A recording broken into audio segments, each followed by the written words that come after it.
Surah Al-Insyirah ini adalah surah yang sangat mulia karena bicara tentang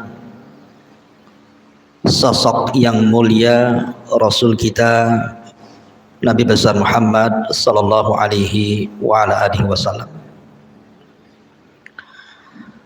Sama dengan surat sebelumnya, atau kalau dalam urutan dari awal Al-Fatihah Al-Baqarah berarti surat setelahnya surah Ad-Duha,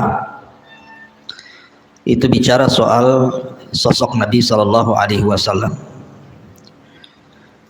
Sehingga ada ulama yang mengaitkan bahwa surah Al-Insyirah ini adalah satu kesatuan dengan surah Ad-Duha. Jadi tidak membaca basmalah apabila dibaca dengan surah Ad-Duha.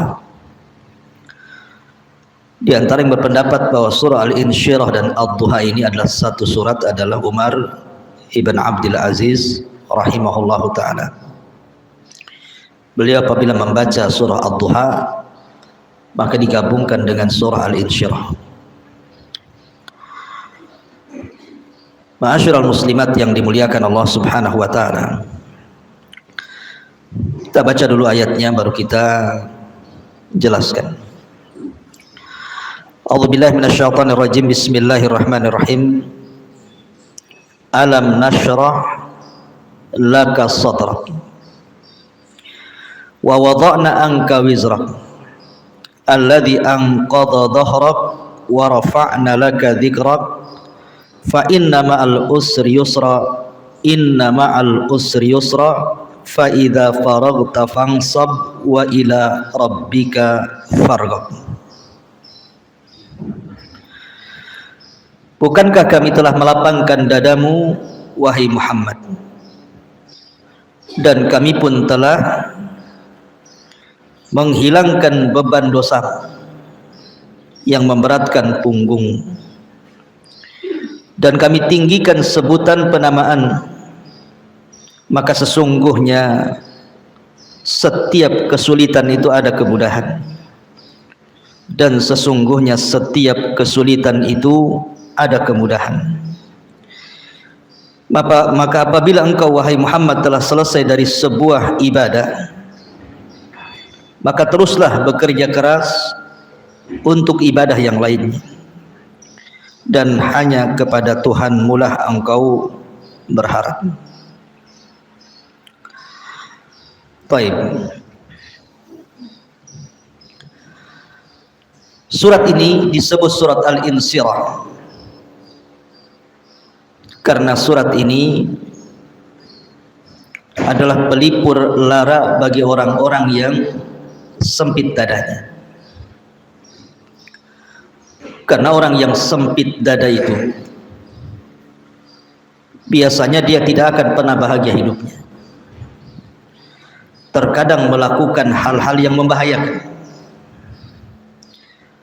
Betapa banyak orang-orang yang sempit hatinya gara-gara disakiti dengan ucapan manusia.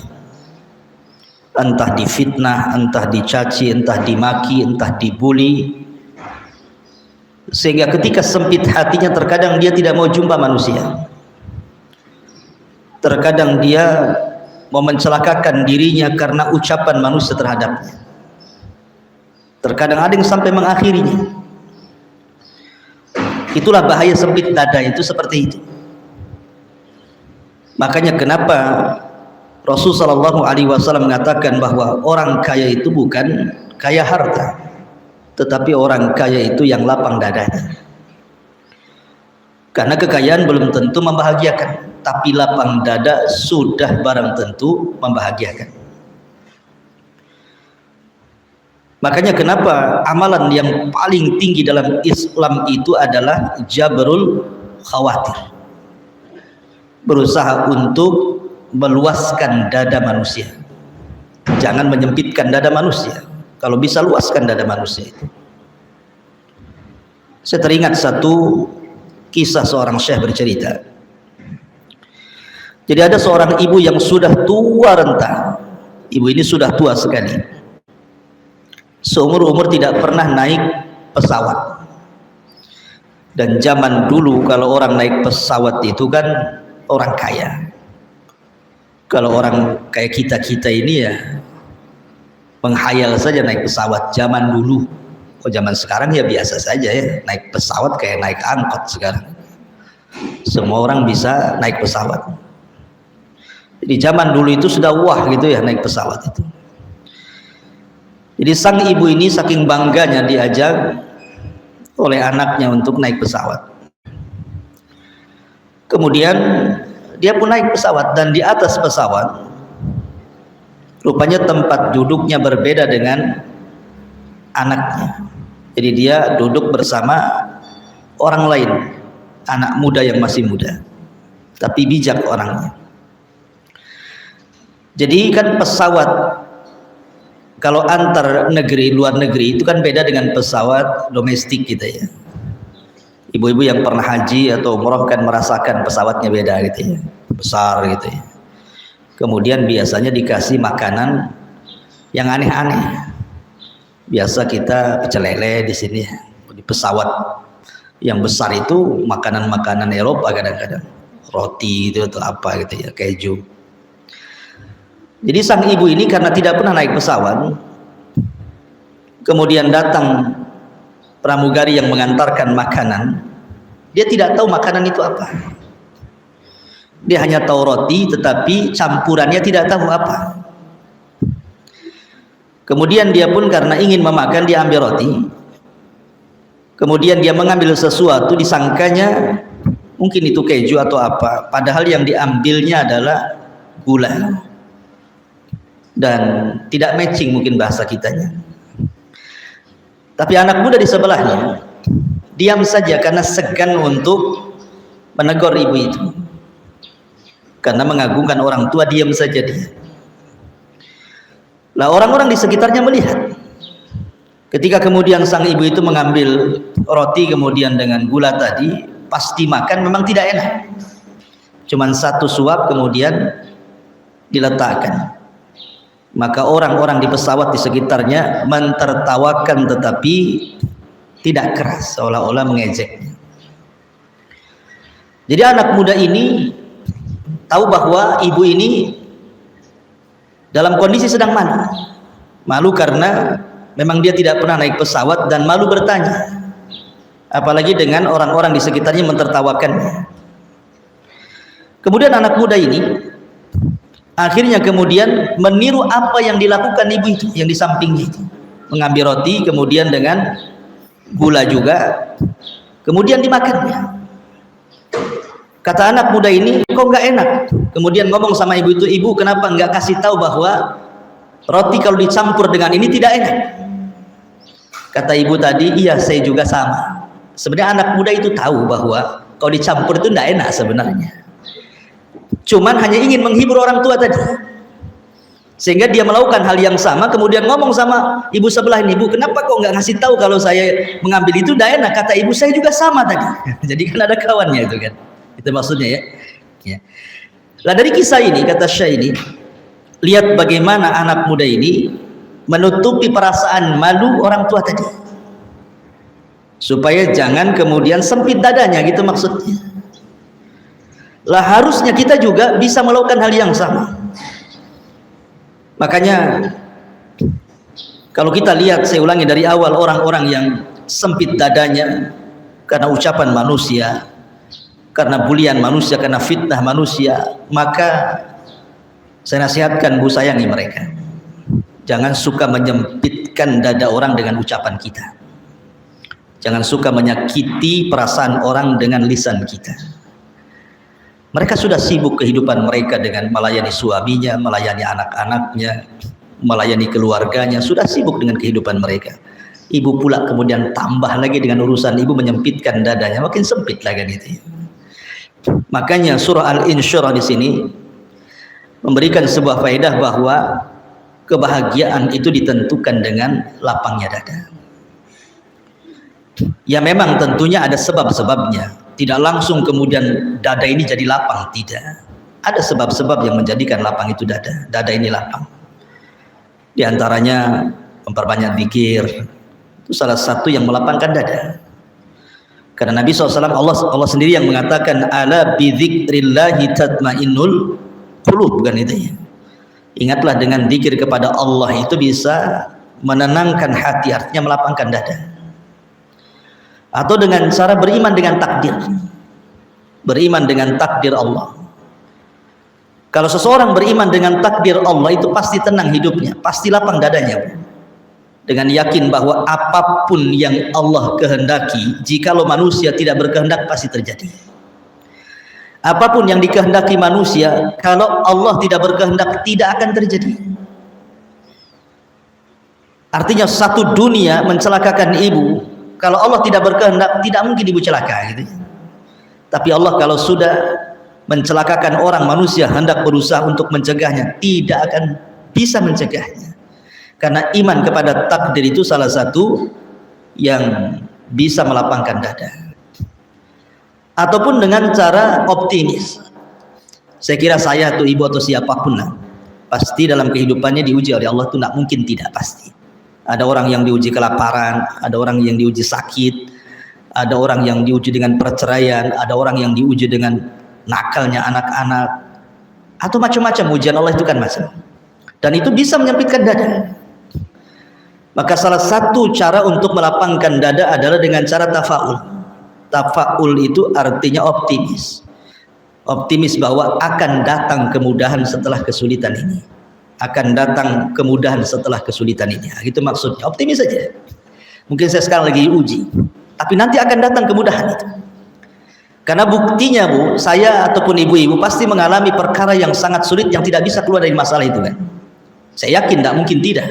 Pasti ibu pernah mengalaminya, karena setiap orang itu pasti mengalami kesulitan, keperitan hidup itu yang seolah-olah dunia kiamat gitu ya. Kayaknya susah sekali, ini ada masalah besar gitu ya. Tapi buktinya masalah itu sudah lewat, sudah lalu, ibu sudah bisa tertawa. Artinya bahwa tanamkan dalam hati itu, kalau memang sekarang lagi ditimpa musibah, insya Allah akan ada kemudahan. Makanya nanti ada ayatnya, fa inna ma'al usri yusra, kan itu. Karena setiap kemudahan, setiap kesulitan itu pasti datang kemudahan. Bahkan terkadang satu kesulitan Allah berikan dua kemudahan, tiga kemudahan, dan begitu seterusnya. Kemudian juga yang bisa melapangkan dada kata para ulama, memperbanyak istighfar. Karena ada hadis yang mengatakan man lazimal istighfar ja'alallahu min kulli dzikin faraja. Barang siapa yang melazimkan istighfar, maka Allah Subhanahu wa taala akan melapangkan dada yang sempit menjadi lapang. Dan itu banyak sekali pengalaman-pengalaman yang dikisahkan oleh teman-teman gitu ya, bahwa setiap ada kesulitan, kalau ibu ada kesulitan nih, hari ini sedang menghadapi kesulitan, lisannya jangan berhenti membaca astagfirullah, astagfirullah, astagfirullah, terus begitu saja. Dan ibu bisa rasakan, jangan lama-lama, 1 minggu saja, itu akan Allah berikan kelapangan dada. Bukan berarti kemudian kesulitannya dihilangkan, tidak. Boleh jadi mungkin yang awalnya kesulitan itu tidak tahu bagaimana cara mengurainya, tetapi dengan banyak istighfar itu mulai terurai itu. Oh begini langkahnya, harus begini langkahnya. Sedikit demi sedikit dada yang sempit itu melapang, melapang, melapang. Seperti itu maksudnya. Ya, jadi setiap kesulitan itu pasti Allah lapangkan dengan memperbanyak istighfar kepada Allah Subhanahu wa taala, dan yang lebih penting lagi adalah tawakal dan doa.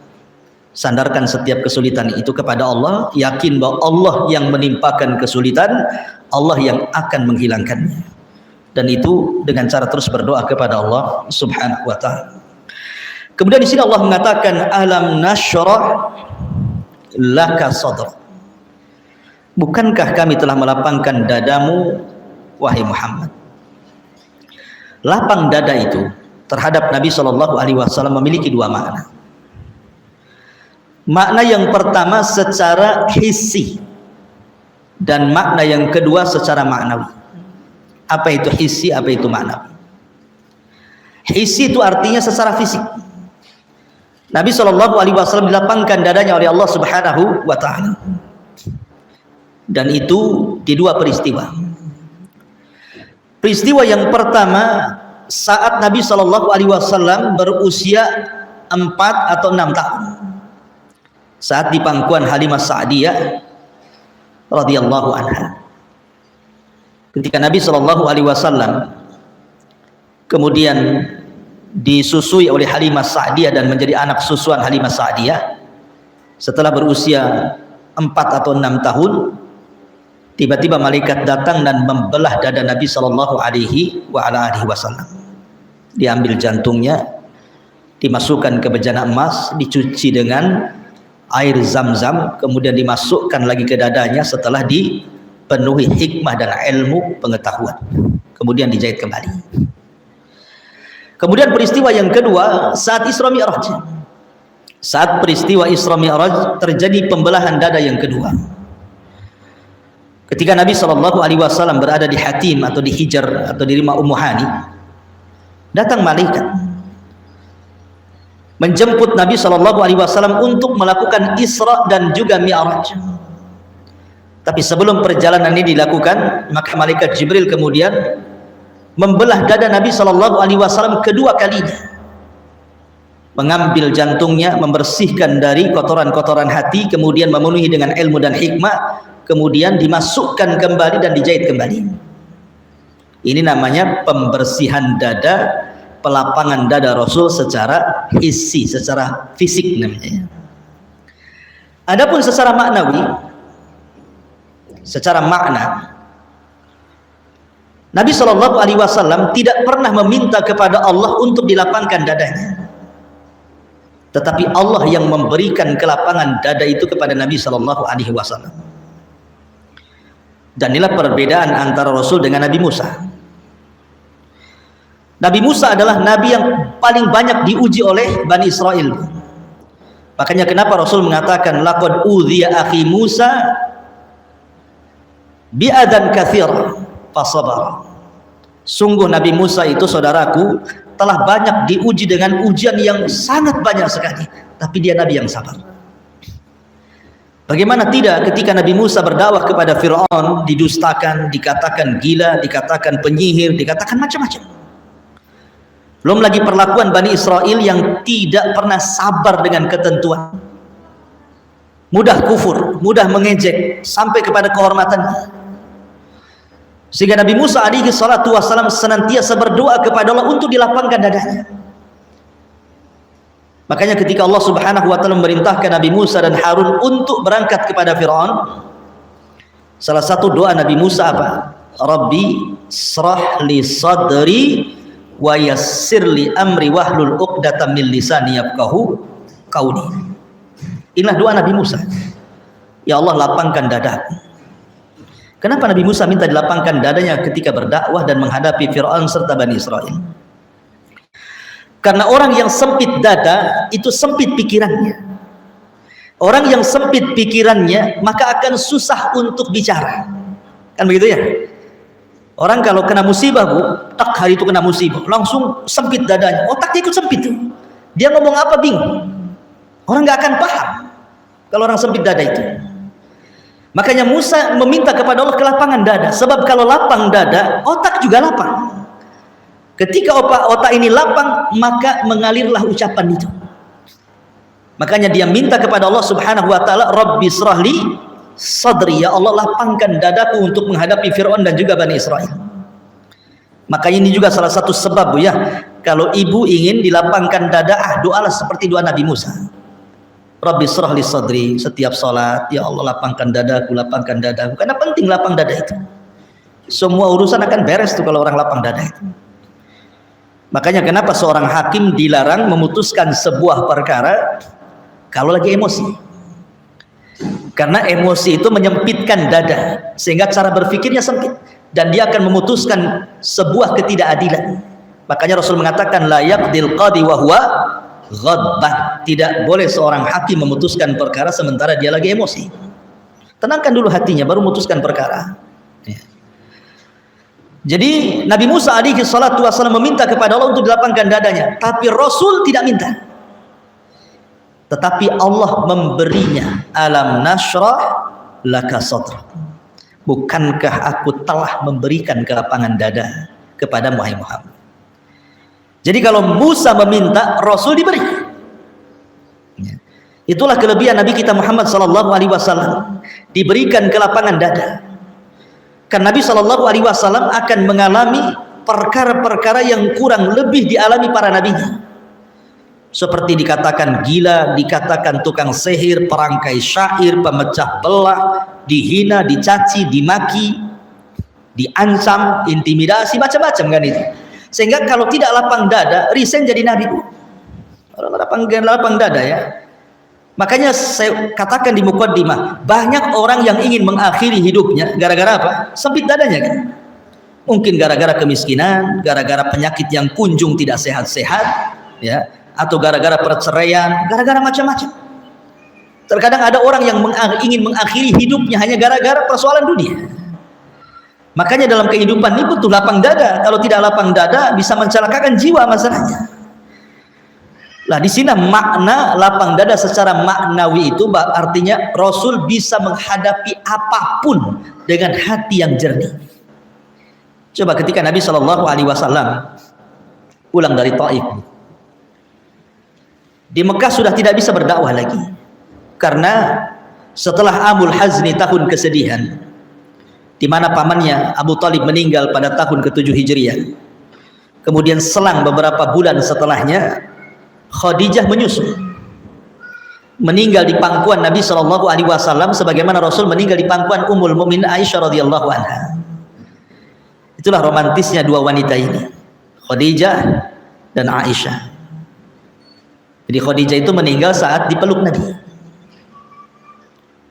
Ketika setelah terjadi pengepungan Bani Hashim, kudeta pemboikotan kepada Bani Hashim dan Bani Muthalib selama 3 tahun, sehingga mengalami kesulitan luar biasa gitu ya, sampai kekurangan makanan, kelaparan dan yang semacamnya. Jadi Khadijah bintu Khuwailid ini habis hartanya hanya untuk memberi makan, karena memang dalam pengepungan itu, pemboikotan itu memang tidak ada makanan yang masuk ke Bani Hashim dan Muthalib. Kalaupun ada, harganya mahal, tidak sanggup dibeli. Makanya harta Khadijah habis hanya untuk memberi makan kabilah itu, membantu Nabi Shallallahu Alaihi Wasallam. Dan pamannya mengalami sakit yang parah, termasuk juga Khadijah. Akhirnya setelah pemboikotan selama 3 tahun, pamannya meninggal kan. Selepas itu kemudian Khadijah menyusul. Nah, saat detik-detik wafatnya, Khadijah menemui Nabi Shallallahu Alaihi Wasallam. Ketika itu membawa makanan dan lauk serta minuman kesukaan Rasul. Dicarinya Rasul. Cari ke sana nggak ketemu, cari ke sini nggak ketemu. Rupanya Nabi Shallallahu Alaihi Wasallam sedang termenung di Bukit Safa, sedang duduk, berpikir gitu ya. Sebelum Khadijah mengetahui Rasul ada di Bukit Safa, Jibril turun. Kata Jibril, wahai Muhammad, sebentar lagi Khadijah akan datang kepadamu, membawa makanan dan lauk ataupun makanan dan minuman. Maka sampaikan kepada Khadijah, kata Jibril, salam dari Allah dan dari diriku. Bayangkan, satu-satunya wanita yang mendapatkan salam dari Allah adalah Khadijah. Aisyah mendapatkan salam, tapi hanya dari Jibril saja. Tapi Khadijah salamnya dari Allah dan juga dari Jibril. Ucapkan salam bahwa Allah memberikan salam kepada dia dan juga dariku, dan habarkan kepada Khadijah, bi baitin fil jannah min khasabin la sakhaba fiha wala nasab. Kabarkan kepada dia bahwa dia akan mendapatkan istana yang megah di sorga yang tidak ada kebisingan dan kelelahan. Setelah itu Jibril menyingkir, Khadijah datang. Kadang jatuh, kadang berdiri, karena sudah tua kan itu, sudah 65 tahun. Maka naik.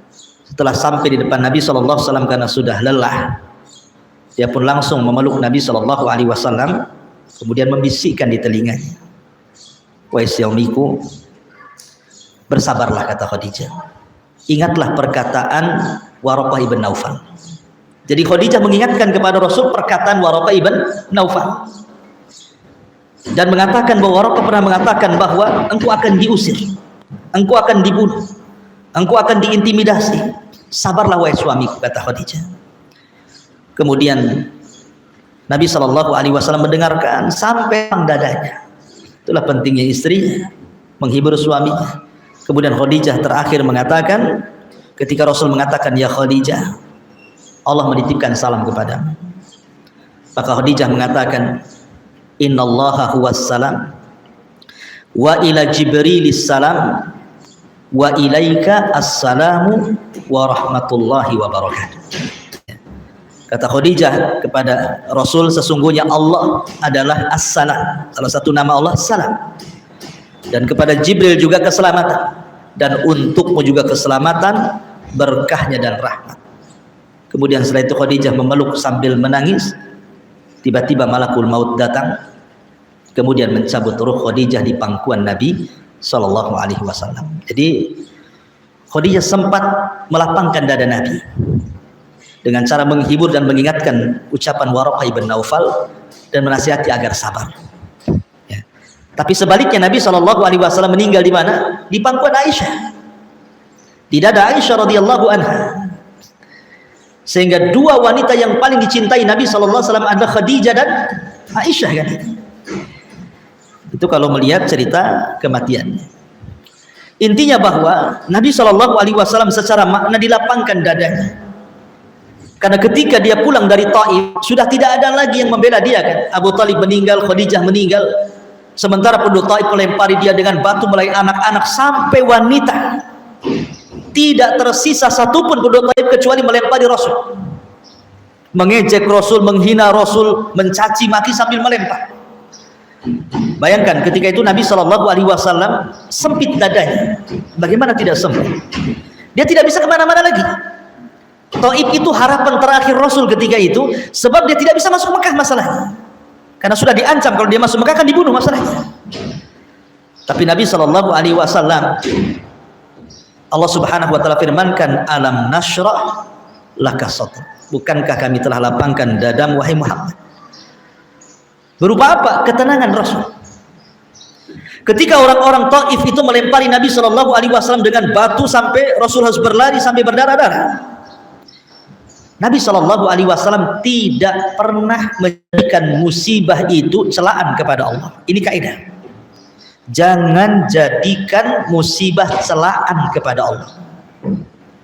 Kan banyak orang yang kena musibah, yang jadi sasaran celaan siapa? Allah. Ketika dia susah hidupnya, dia mengatakan, ya Allah, kenapa kok aku susahkan terus hidupnya? Allah lagi disalahkan, kan gitu ya.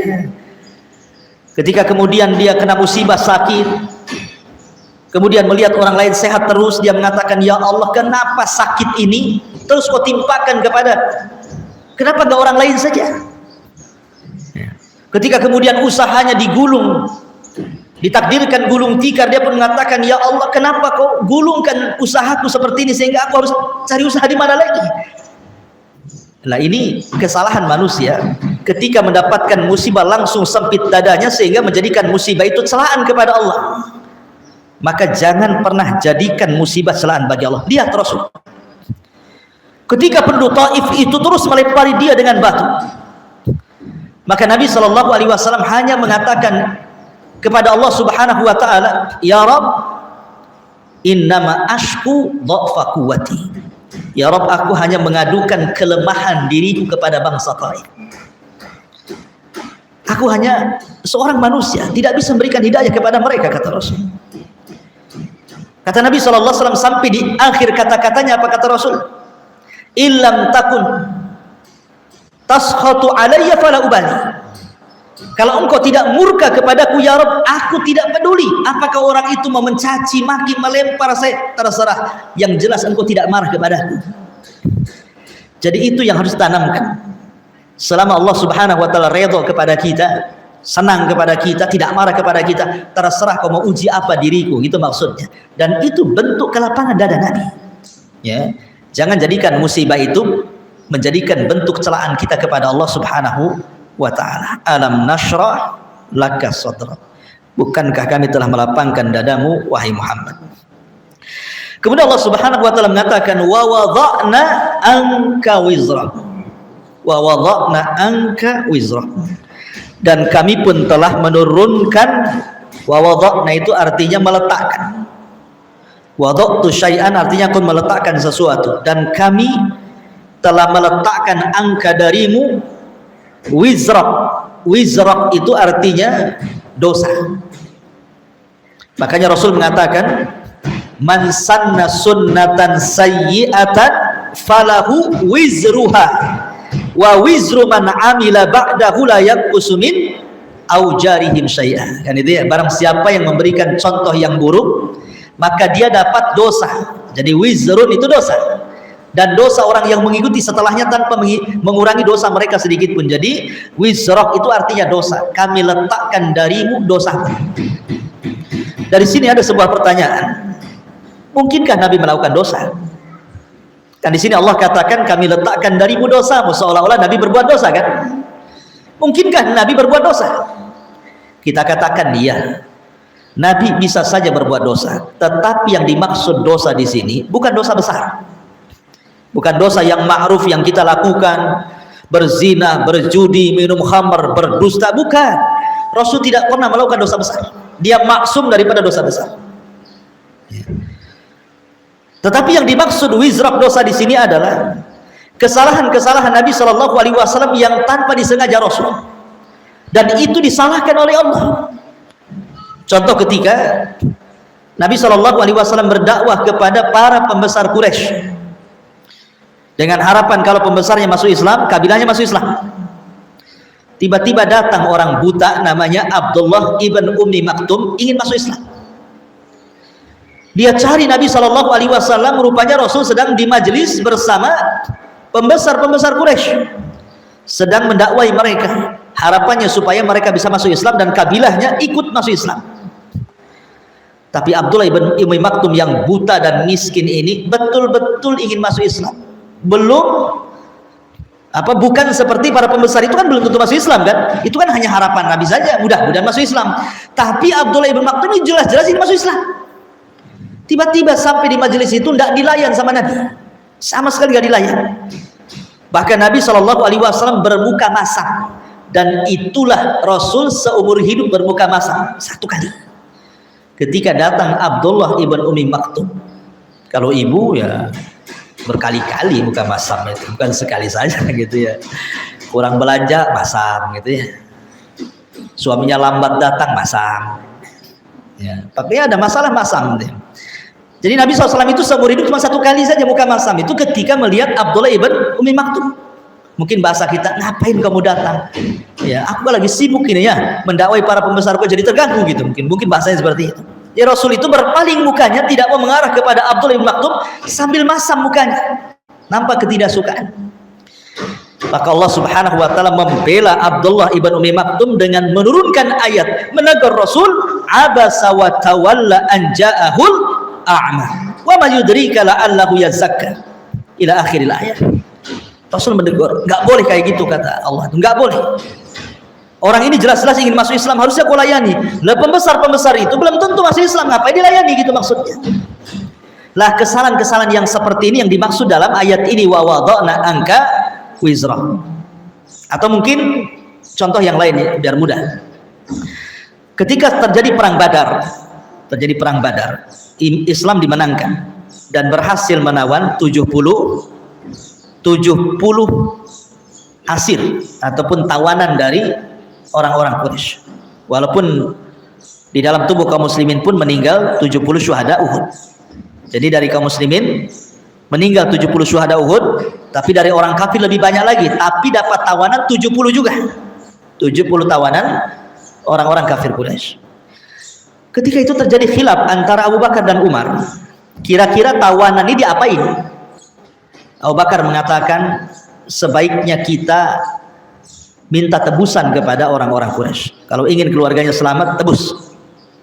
Kalau sesuai dengan tebusan mereka mau bayar, kita bebaskan. Kalau tidak, maka mereka harus mengajarkan yang punya ilmu baca tulis kepada anak-anak kita sebanyak 10 anak sampai bisa.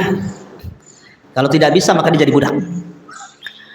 Jadi Umar bin Khattab radhiyallahu tidak setuju dengan pendapat Abu Bakar ini. Kata Umar, ngapain tawanan kok dikasih saya? Bagusnya tawanan itu dibunuh saja, jangan disisakan, karena mereka telah memusuhi Allah dan Rasulnya. Rasul menimbang-nimbang dari dua pendapat ini. Tiba-tiba kemudian Rasul malah memilih pendapat Abu Bakar dan meninggalkan pendapat Umar. Turun ayat, justru ayat malah membenarkan pendapat Umar, maka nalin nabi an yakuna lahu asra hatta yusina fil ard turiduna aradad dunya ila akhiril ayat. Tidak boleh bagi seorang nabi memiliki tawanan, tidak boleh. Menyimpan tawanan itu tidak boleh bagi seorang nabi, sehingga dia kemudian merendahkan diri dengan dunia, maksudnya dengan imbalan dalam bentuk tebusan. Apakah engkau menghendaki kehidupan dunia sementara Allah menghendaki kehidupan akhirat? Turun ayat ini memberatkan apa? Pendapat Umar. Maka dari sini Nabi Shallallahu Alaihi Wasallam baru paham bahwa pendapatnya salah. Nah, inilah yang dihapus oleh Allah. Wa wada'na anka wizroklah, kesalahan-kesalahan yang seperti ini maksudnya. Yang dimaksud dalam ayat ini wa wada'na anka wizrok itu bukan dosa-dosa yang seperti kita lakukan, enggak. Bukan itu. Ya. Kemudian Allah mengatakan wa rafa'na laka dzikra wa wada'na anka wizrak alladzi anqadha dhahrak, yang memberatkan punggungmu. Kemudian wa rafa'na laka dzikra, dan kami tinggikan namamu dalam penyebutan. Maksudnya Allah Subhanahu wa taala meninggikan penyebutan Rasul. Ayat ini ada kaitannya dengan surah Al-Kautsar. Jadi surat Al-Insyirah ayat yang keempat ini itu ada kaitan dengan surah Al-Kautsar pada ayat terakhir, inna syani'aka huwal abtar. Dalam surah Al-Kautsar, dalam ayat yang terakhir, innaka sesungguhnya inna syani'aka huwal abtar, sesungguhnya orang-orang yang mencelamu, yang membencimu, mereka lah yang abtar, yang akan terputus penyebutannya. Jadi ada seorang musyrik namanya, kalau tidak salah, Al-Wa'il. Siapa namanya? Ada yang mengatakan Abu Jahal, ada yang mengatakan yang lainnya, Umayyah gitu ya. Al-As ibn Wa'il As-Sahmi, ini yang kuat. Al-As ibn Wa'il As-Sahmi. Jadi Al-As ibn Wa'il As-Sahmi ini ketika mendengar salah satu putra Rasul meninggal, ada yang mengatakan Abdullah, yang lahir setelah diutusnya Nabi. Jadi satu-satunya anak Nabi dari Khadijah yang lahir setelah Rasul diangkat jadi Nabi adalah Abdullah. Itu anak terakhir Rasulnya yang laki-laki. Makanya Abdullah juga kemudian oleh Rasul diberikan kunyah At-Thayyib namanya. At-Thayyib atau Abdullah. Tapi ada juga yang mengatakan ketika Ibrahim meninggal dunia, Ibrahim itu putra daripada Maria Qibtiyah, budak yang dihadiahkan oleh Muqawqis raja Mesir kepada Rasul. Lahir Ibrahim. Jadi ada yang mengatakan ketika saat Ibrahim meninggal, ada yang mengatakan saat Abdullah atau Qasim atau At-Thayyib meninggal. Jadi Al-As ibn Wa'il As-Sahmi ini berteriak di hadapan orang ramai, ngapain kalian urus Muhammad gitu? Fa innahu abtar, Muhammad sudah terputus. Kalau dia mati, tidak ada yang meneruskan lagi perjuangannya, karena bagi orang Quraisy nasab itu sebuah kebanggaan, dan nasab itu kan dari jalur laki-laki. Kalau perempuan kan tidak ada nasab, makanya bin itu kepada bapak bukan kepada ibu, kecuali anak hasil zina kan itu. Jadi Al-As ibn Wa'il As-Sahmi mengatakan sudah nggak usah uruslah si Muhammad itu, biarkan saja. Kalau dia mati tidak ada penerusnya, tidak ada nasabnya lagi, terputus. Abtar dia. Lihat bagaimana keras hatinya orang-orang Quraisy. Orang dapat musibah meninggal anaknya malah diejek gitu. Harusnya kalau seandainya kita melihat ada orang yang kena musibah, dihiburlah kan gitu. Ini malah diejek oleh Al-As ibn Wa'il As-Sahmi. Maka ketika itu Allah Subhanahu wa taala tidak membiarkan ucapan Al-As ibn Wa'il As-Sahmi, turunlah ayat inna syani'aka huwal abtar. Tenang wahai Muhammad, yang mencelamu Al-As ibn Wa'il As-Sahmi atau mungkin Abu Jahal atau yang lainnya, mereka lah yang abtar. Mereka lah yang tidak akan disebut-sebut lagi kebaikannya. Dari sini turun ayat makana Muhammadun aba ahadin mir rijalikum walakin Rasulullah wa khatamun nabiyyin. Bukanlah Muhammad itu sebagai bapak bagi anak-anaknya, tetapi Muhammad itu adalah seorang rasul dan penutup para nabi. Artinya bahwa Rasul kita itu bapak kita, makanya kemudian istri-istrinya disebut ummahatul mukminin, itu maksudnya. Istri-istri Rasul kan disebut ibunya kaum mukminin, berarti Rasul itu bapaknya kaum mukminin, karena dia bukan hanya sekedar bapak bagi anaknya saja, tapi umatnya adalah anak-anaknya semua. Artinya ketika itu yang terjadi, sehingga penyebutan kepada bapak tidak akan lekang sekalipun anak-anaknya meninggal dunia, karena anak-anaknya akan senantiasa ada sampai kiamat, dia akan tetap disebut. Dari sini Allah mengatakan wa rafa'na laka dzikra, ini kaitannya. Dan Allah angkat penyebutanmu. Setiap ada orang azan, Muhammad disebut dalam azan, qomat Muhammad disebut dalam qomat, tasyahud Muhammad disebut dalam tasyahud, orang sholawat Muhammad disebut dalam sholawat. Seorang ibu manggil anaknya namanya Muhammad juga, Muhammad mau kemana kamu, ya kan? Semua disebut. Bahkan survei membuktikan nama terbanyak satu dunia dari nama-nama manusia itu ada nama Ahmad dan Muhammad. Itu nama yang paling banyak. Hatta orang kafir sekalipun ada namanya Muhammad. Tapi lihat Abu Jahal, Abu Lahab, ataupun Al-As ibn Wa'il As-Sahmi tidak disebut kecuali keburukan. Kalau disebut nama itu disebut karena sebuah keburukan, tidak disebut kebaikannya. Padahal mereka juga punya kebaikan, tapi karena mereka kufur kepada Nabi SAW, kebaikannya hilang, tidak pernah disebut.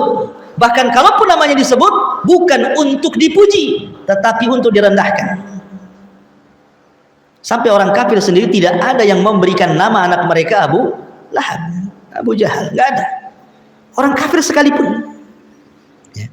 Ibu pernah mendengar gitu, ada orang Nasrani, orang Yahudi atau di luar agama, anaknya siapa? Abu Lahab, kan nggak ada. Ya pasti lain. Ya, direndahkan namanya wa rafa'na laka dzikra.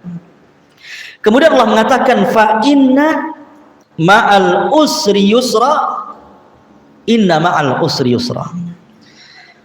Maka sungguh dengan adanya kesulitan pasti ada kemudahan, dan sungguh pula dengan adanya kesulitan pasti ada kemudahan. Perhatikan di sini kalimat al-usri dalam dua ayat 5 dan 6 ini. Kalimat kesulitan Allah Subhanahu wa taala menyebut dengan bentuk ma'rifat. Kalau ibu belajar bahasa Arab, ma'rifat itu salah satu tandanya adalah isim yang kemasukan alif lam. Al yusra, ya kan? Fa innal fa inna ma'a al usri, pakai alif lam, al usri. Jadi kesulitan dimakrifatkan, tetapi kemudahan dinakirahkan. Yusran pakai tanwin, nakirah. Jadi kesulitan dimakrifatkan dalam bahasa Arab, kemudian kemudahan dinakirahkan. Apa bedanya? Artinya makrifat itu sesuatu yang sudah jelas.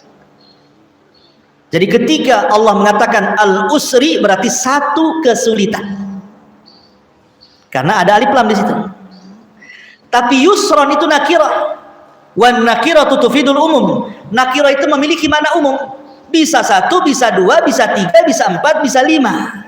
Seolah-olah Allah ingin katakan sesungguhnya satu kesulitan Allah akan datangkan banyak kemudahan, gitu maksudnya. Paham ya?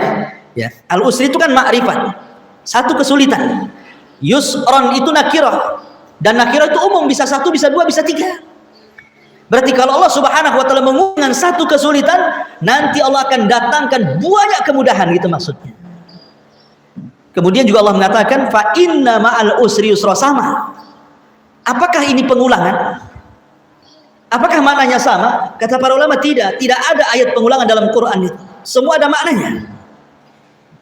Maknanya kalimat inna ma'al usri yusra maksudnya fid dunya. Adapun yang kedua, ayat yang kelimanya fa inna ma'al usri yusra fil akhirah. Jadi sini Allah Subhanahu wa taala akan memberikan kemudahan di dunia dan akan memberikan kemudahan di akhirat, gitu maksudnya. Bagi siapa? Bagi orang-orang yang beriman. Allah berikan kemudahan. Makanya kita lihat orang-orang yang sekolah, orang-orang yang di pesantren itu kan, Mungkin ibu bisa lihat bagaimana susahnya orang itu dengan aturan yang ketatnya luar biasa di pesantren itu kan. Bangun jam 3 harus bangun, kalau enggak diikop. Sholat subuh tepat waktu, nanti baca Quran, ngantuk-ngantuk tetap harus baca Quran. Nanti masuk sekolah, istirahat dulu sebentar, nanti habis asar ngaji lagi, habis maghrib ngaji lagi, habis isya murojaah. Sulit. Tapi setelah mereka lulus kuliah, lulus sekolah, Allah bentangkan pekerjaan, Allah bentangkan jabatan, dia dapat kemudahan kan untuk mencari rezeki. Artinya bahwa tidak semua kesulitan itu membawa kesulitan lagi, tidak. Terkadang kesulitan itu membawa kemudahan. Begitu juga ada orang yang keras hati, susah taubat, susah kali taubat kepada Allah Azza wa Jalla. Akhirnya Allah uji dengan penyakit. Setelah Allah Subhanahu wa taala uji dengan penyakit baru sadar. Kan banyak orang yang sadar, orang yang tobat setelah dapat penyakit. Atau banyak orang yang tobat setelah dimasukkan ke sel penjara. Betapa banyak orang-orang yang hafal Quran di penjara, akhirnya kan keluar jadi ustaz dia. Ya. Jadi terkadang kesulitan itu akhirnya mau banyak kemudahan. Makanya jangan kemudian seseorang itu suudzon kepada Allah Subhanahu wa taala ketika ditimpa kesulitan. Karena terkadang orang itu bisa syukur setelah adanya musibah. Orang itu kan akan nikmat makan kalau setelah dia merasakan lapar kan itu. Kita makan kalau kita kenyang nggak enak. Tapi kalau lapar dulu baru kita makan, rasanya dengan garam saja kita lezat sekali gitu ya. Apalagi dengan daging ayam. Artinya bahwa sabar dengan syukur itu adalah hal-hal yang tidak bisa dipisahkan. Sabar, kesulitan, syukur, kemudahan. Kemudian Allah mengatakan, fa idza faragta fansab wa ila rabbika farghab.